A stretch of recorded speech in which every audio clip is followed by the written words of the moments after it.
Ladies and gentlemen, welcome to the first ever episode of Fantasy Phenoms. I'm Nick, by the way. It's nice to meet you guys. The main goal is to help you win your fantasy football matchups each and every week. We're going to start out by doing so, going over the top 25 wide receiver rankings for week 9 of the NFL season. Now, we do have a couple teams on bye here this week: the Cowboys, 49ers, Browns, Steelers, Broncos, and Giants. So you won't see any of those players on this list. But without further ado, let's hop right into it. I just want to ask you guys to quickly hit that subscribe button. We are a brand new channel. Also, like the video and share. If you enjoyed at the end. And of course, if you disagree with anything I have to say in this video, make sure to comment down below. I'd love to have a discussion with you guys. All right, guys, we're going to start it off with number 1, Cooper Kupp. He's going up against the Tampa Bay Buccaneers. And the Bucs defense has not looked good this year. They're not the same team as they were in the past, and you can really tell. After watching that game on Thursday night against the Baltimore Ravens, they just got beat in the air, on the ground. Did not matter. Everything was going towards the Baltimore Ravens, and there was a lot of problems on offense for that Buccaneers team, which keeps the defense on the field longer. Cooper Kupp is going to be your consistent guy that's getting you 15, 20 fantasy points every single week. Unfortunately, late in the game against the 49ers last week, he did suffer a little bit of an ankle injury, but hopefully it's not too big of a deal. Sean McVay says he expects him to play next week against the Buccaneers, so he's an automatic start, and he's the number 1 wide receiver in my rankings. Number 2 is going to be Justin Jefferson going up against the Washington Commanders. Now, let's be real. Justin Jefferson is an automatic start every single week. He's coming off a 15-point game, which I don't even know if you could say this, but a little bit of a down week, if we could even say that, for Justin Jefferson. He's known for popping off and getting you those 30, 35-point performances every now and again. I would not be surprised if he bounces back in a big way against a struggling Commanders secondary. On the outside, they are bottom 10 in the league currently, so I'd expect Justin Jefferson to have a big day. Next up at number 3, and you might be like, whoa, Diggs is not number 1. No, I know Diggs is the number 1 fantasy wide receiver right now. He's going up against a Jets defense is actually pretty good this year, and they have a stingy defense, so I might lower expectations for Diggs just a little bit this week. He's still a guy that you're playing every single week on one of the best offenses, if not the best offense in the league. So he's going to get a lot of targets, a lot of volume, and you can expect some big numbers from Diggs. Yet again, just lower expectations just a little tad against the Jets. Coming in at number 4, and the last one I have in the top tier here, is going to be DeAndre Hopkins. He's going against the Seattle Seahawks this week, who has had a surprisingly pretty good defense so far. I don't think it matters with Hopkins. I think he fooled a lot of people during that suspension. Coming back from that suspension, people forgot how he was an elite fantasy wide receiver 1 for your team, and they got him later on in the rounds, and now they stashed him for week 7, and boy, is he rewarding them big time. I think you can expect a lot of points from D-Hop every single week that you play him. Maybe in the back of my mind, I feel like this matchup might be a little lower scoring. I feel like the Seahawks have to calm down a little bit. Kyler Murray hasn't looked great, but he's got a great connection with D-Hop, and you can expect great volume and that touchdown upside from DeAndre Hopkins. Next up in the A tier, we have Tyreek Hill is going to be going against the Chicago Bears. The Bears just gave up 49 points to a Cowboys team that just got Dak Prescott back. I would expect a lot of scoring from Tyreek Hill, and on the other side of him, Jalen Waddle. We'll talk about Waddle in a little bit here, but Tyreek Hill has it all, man. He has the big play potential for you. He has a lot of volume. He could just rack up those yards after catch every single time that he has the ball because he's so damn fast. So you can expect a lot of points from Tyreek Hill, and I'm definitely playing him against a struggling Bears defense. Next up, coming in at number 6, we have Davante Adams, and oh my God, Adams, 1.2 fantasy points. And I don't even know if you can be mad at Adams. I think you got to be mad at Derek Carr in the same light. Like, this is absolutely ridiculous. 3 targets for Adams in a game where you guys scored 0 points. The Las Vegas Raiders scored 0 points this entire game. And you only find 3 targets for your star wide receiver that you acquired. I just don't get that. I'm a little bit concerned about the target share that he's getting. He hasn't gotten over double-digit targets in, I think, 5 out of the 8 games so far. Only 3 games he's got double-digit targets. If you go back and take a look at the stats in Green Bay, I feel like there's not a lot of times where Adams wouldn't be getting 10 targets in that offense. Regardless, I have him bouncing back this next week. he has to bounce back. You got to start Davante Adams against a Jags team that isn't the best. I expect this to be a high scoring matchup. So you got to put Davante Adams in that starting lineup, and he's going to be our number 6 wide receiver today. Number 7 is Jalen Waddle. And every week that Tua has played, Jalen Waddle has been super consistent with his yards. He gets a lot of targets eaten up by Tyreek Hill, but you're playing this guy every single week. Jalen Waddle has that potential to get you those 30-point games. And like I was saying with Tyreek Hill, you're playing against a Bears defense. Just gave up 49 points the last game. It should be a high scoring game, and Hill and Waddle should benefit a lot from that. Dropping it down a tier, we have AJ Brown, and you might be saying, whoa, AJ Brown, he just went off. He just had the best game of his career, possibly, against the Pittsburgh Steelers, who have I wouldn't even call their defense that bad, but this man just went off, absolutely going ballistic. He's in one of the best offenses in the NFL, and lined up alongside him, we're going to talk about him later, Devontae Smith is, attracting some attention on the other side of the field, so AJ Brown can get open. Jalen Hurts is performing at a very high level. I think you can be very excited about AJ Brown. I mean, you're starting this guy every single week. And the next guy we're going to be talking about, T. Higgins. I just watched this Monday night game against the Cleveland Browns. I had him ranked actually in the A tier of wide receivers behind Jalen Waddle, but I had to drop him down. He only got 3 receptions in this game. He had to moss a guy for a touchdown to even save his day. Before that, he had 2.8 fantasy points. When Jamar Chase is injured, I instantly raised him above, a lot of people on my list, but I kind of have to come down to a median at this point. I know the Bengals struggled a lot, and I expect a bounce back week from T. Higgins against a Carolina team that isn't great at all. I expect the Bengals to win this game by a lot. I could be wrong, but T. Higgins has to get more targets than he got this week. I definitely single-digit targets from him. I feel like he wasn't looked at barely at all. And with Jamar Chase being out, I feel like Tyler Boyd is going to benefit a lot from that injury as well, but we'll talk about that a little later. Next up, dropping it down to C tier, we're going to have Mike Evans and Chris Godwin back-to-back. Mike Evans and Tom Brady do not look like they're on the same page, and I don't know what is going on, but I'm betting that it doesn't last too long. They need to find each other, and they need to find each other fast. I don't know what they got to do. They got to hug it out in the locker room, or what the case is. They need to go study film together. I don't care what it is.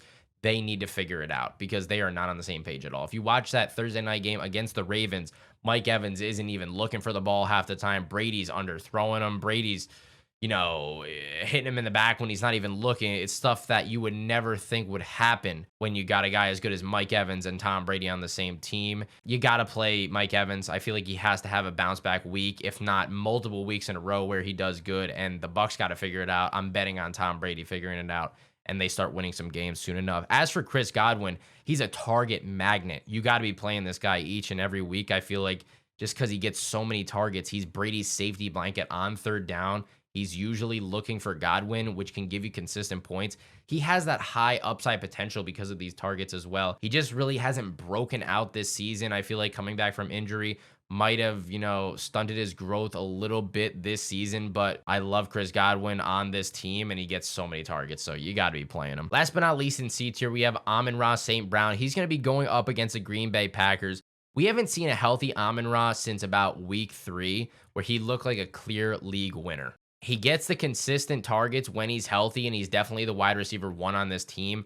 I don't love the matchup going up against the Green Bay Packers. Jair Alexander is playing very good and playing out of his mind right now, actually. So I think you have to cap his potential a little bit here, but he could definitely have a big game any one of these weeks. You still got to be starting Amon-Ra when he's healthy. Next up, we have Chris Olave going up against the Baltimore Ravens here. Now, Olave had a little bit of a down week against the Raiders. I feel like it was mostly because of game script. Alvin Kamara took over the show here, 3 touchdowns, 42 fantasy points. The man was unstoppable in this game, so not really much you could do when you shut out the Raiders as well, so you're not going to be passing that much. This is the future number 1 wide receiver for the Saints. If you have him in any dynasty leagues, you're very excited about this guy. He will be a superstar in the future. He's getting consistent 10 targets a game around that mark, so, I mean, you're playing this guy. When Michael Thomas and Jarvis Landry get healthy and get back in the lineup, you can expect it to drop just a little bit, But for now, you're definitely playing Olave every single week. Baltimore defense has also given up a lot of points in the beginning of the year, so this could be a high-scoring matchup, and you don't want to miss out on any points from Olave in this game. Next up is going to be DJ Moore. He's going up against the Cincinnati Bengals this week, and listen, DJ Moore has been a stud these last couple of weeks. As long as PJ Walker is in the starting lineup for the Panthers, you can view Moore as a wide receiver 2 minimum. You can even probably play him as a wide receiver 1. I wouldn't recommend it,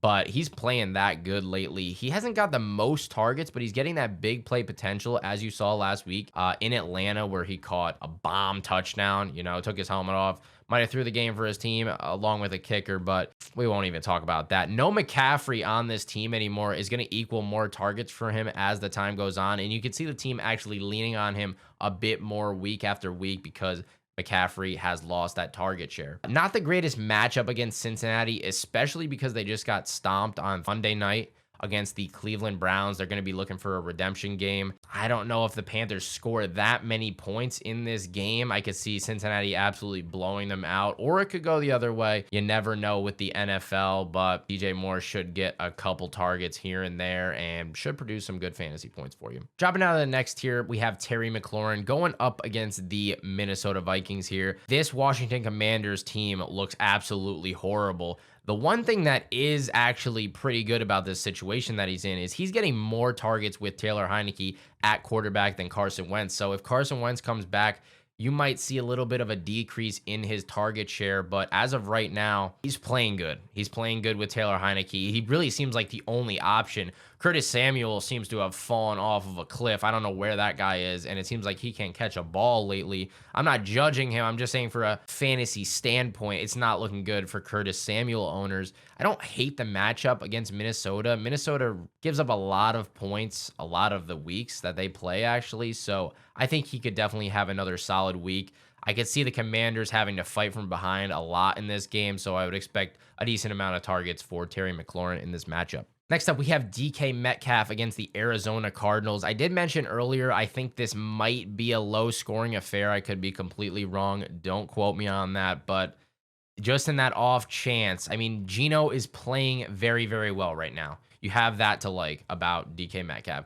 He sees consistent targets when he's healthy, which is great. You would expect him to score around 15-ish fantasy points every single week as long as he's healthy. I mean, he's been a little bit injured here and there this year, so he's dropped some duds. But overall, when he's healthy, he's dropping you a good, decent amount of points. So I'm still playing DK. Little chance that this is a low-scoring match because it's a divisional game. I feel like the Seahawks need to cool off just the tad.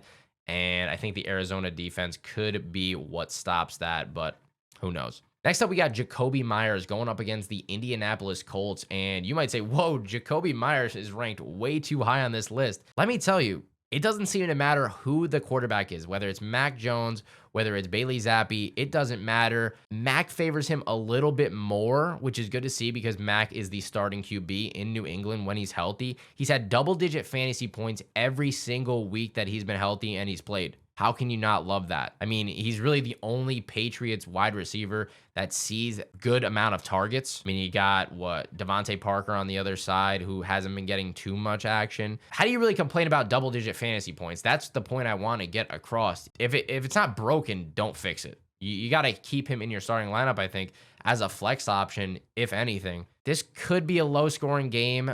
New England has a very good defense. Also, Indianapolis has a pretty good defense, even though they might not show it. I feel like they're on the field way too much, so it makes their defense look a lot worse than it actually is. But Jacoby Myers, if you had to play him, I would start him in your lineup.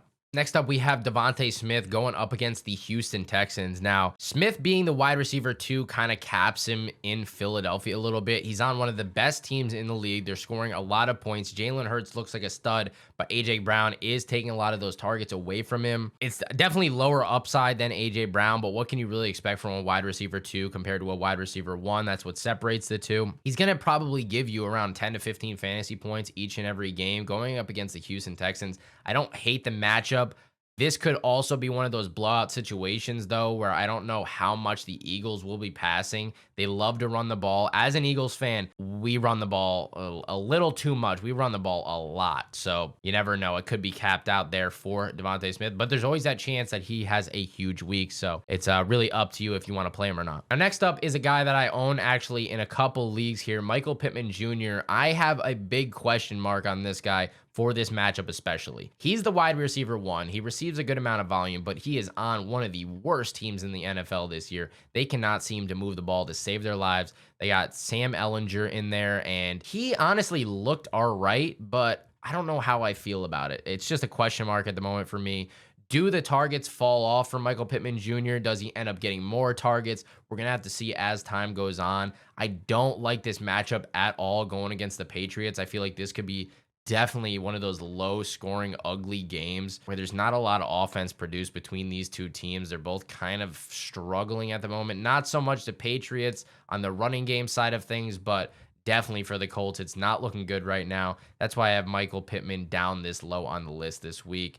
I probably am still starting him just based on the volume, but if that ends up falling off in the weeks to come, that's going to be a big red flag in my mind. Next up, we have Tyler Boyd against the Carolina Panthers. As I was talking about earlier, very similar situation to T. Higgins. T. Higgins is going to move into that number one spot. Tyler Boyd is going to get a lot more action, and he just went so much further up my ranking since that Jamar Chase injury, which is unfortunate. He'll be out 4 to 6 weeks, I think they said. So however long Chase is out, I think I'm starting Tyler Boyd in my lineups. He should see more volume with an amazing QB, Joe Burrow. He struggled this week against the Browns. Don't expect that to happen every single week. You're going to see some better performances out of T. Higgins and Tyler Boyd in the future, if I had to guess. I would be excited about him. I would be very excited. He has high potential for those big plays, which you love as a fantasy football owner of Tyler Boyd.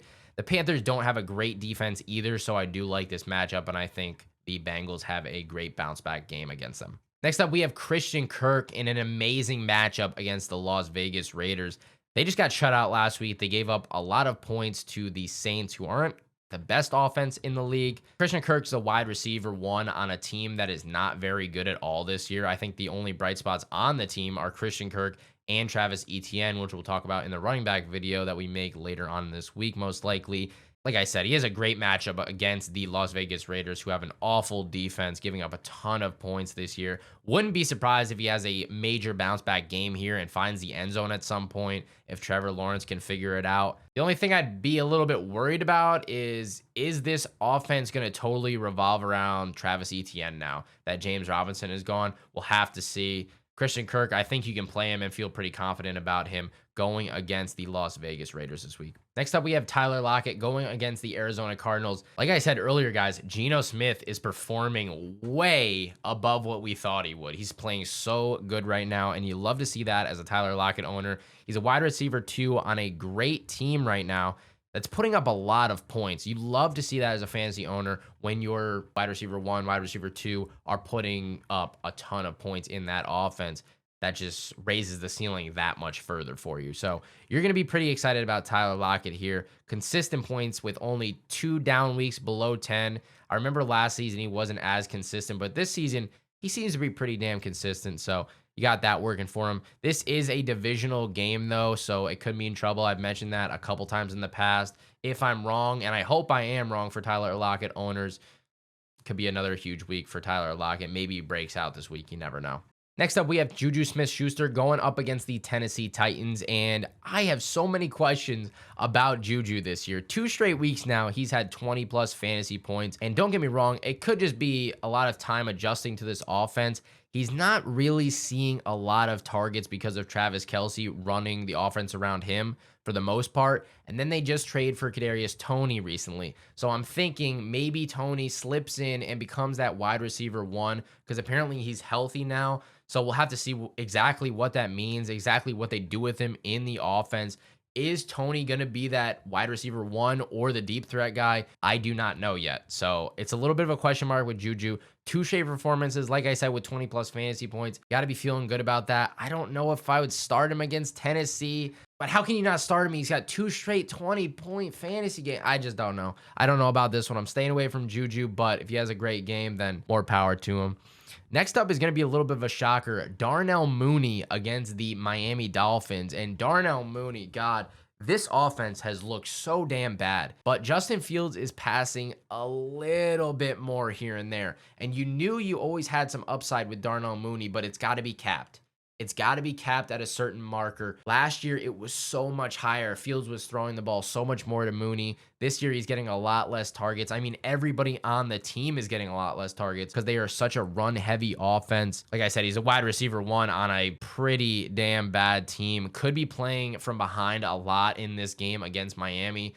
So I feel like that's your only chance is they go down big and then Fields has to throw a lot. In that situation, I would really like Mooney. I'm not going to be really playing him in too many leagues. I mean, I only have him in 1 league, but even if I did have him, I don't know. It's a hands-off matchup. I want to wait to see if he's a little more consistent in the weeks coming forward, and then I'd feel more confident about starting him. Last but not least, we have Garrett Wilson against the Buffalo Bills, and you can tell, right when I say Buffalo Bills, that matchup is absolutely horrible. Don't like that matchup at all. But he did find some fantasy points against the Patriots, who have a stingy defense, so I do think he could explode for a couple plays here and there. They seem to absolutely hate Elijah Moore, don't pass him the ball at all, so Garrett Wilson and Denzel Mims are basically the only options in New York without Elijah Moore doing any work. Now, Garrett Wilson, since week 3, has basically become irrelevant in this offense due to the run game scheme that they've been showing. They've been running the ball so many times. Breece Hall, until that injury, this was a run-heavy team all day, every day. But now I feel like they don't have that big play potential. So does Garrett Wilson start seeing more targets from Zach Wilson? We'll have to wait and find out. Against the Buffalo Bills, though, absolutely hate this matchup. I'm not starting him. But if he pops off, then more power to him. I hope you guys enjoyed the first video on the channel, top 25 wide receiver rankings. Drop a comment down below if you have any disagreements or just want to chat with me. I'd love to hear it. Best of luck to everybody in their week 9 matchups, and hopefully these wide receivers perform well for you. I'll see you guys in the next video. Peace out.